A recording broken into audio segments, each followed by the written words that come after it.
అంతెందుకమ్మా, ఏ జీవిని హింస చేసినా కూడా పాపమే సనాతన ధర్మంలో. మీరు కుక్కని ఏడిపించినా ఆ పాపం మీకు వస్తుంది, పిల్లిని ఏడిపించినా మీకు వస్తుంది, ఓ బల్లిని చంపినా పాపం వస్తుంది, ఏ జంతువుని చంపినా పాపం వస్తుంది, మనిషిని ఏడిపించినా పాపం వస్తుంది. పాపము దోషము అంటే ఈ రెండు ఒకటే. పాపము చేయటం వల్ల దోషం ఏర్పడింది, పాపం చేయకపోతే దోషం లేదు. కాబట్టి రెండు దగ్గరగా ఉన్నటువంటి భావాలే. పాపం చేయటం మూలకంగా పాప బాధ నీకు ఆశ్రయించింది. దీనిలో ఈ నాగదోషాలు అనేటువంటివి మీరు బాగా ఆలోచించేసినట్లయితే, నాగులకు సంబంధించిన చక్రము, నాగదేవత అయినటువంటి సుబ్రహ్మణ్యేశ్వర స్వామి ఉండేటువంటి శక్తి బొడ్డు కింద భాగంలో ఎక్కువగా ఉంటుంది మగవాళ్ళకి, ఆడవాళ్ళకి.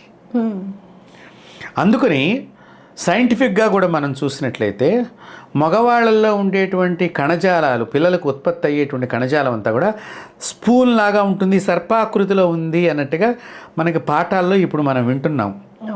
గత కొంతకాలం నుంచి పాఠాల్లో చెప్తున్నారు. అలాగే ఆడవాళ్ళల్లో ఉండేటువంటి పిల్లలు పుట్టేటువంటివన్నీ కూడా ఒక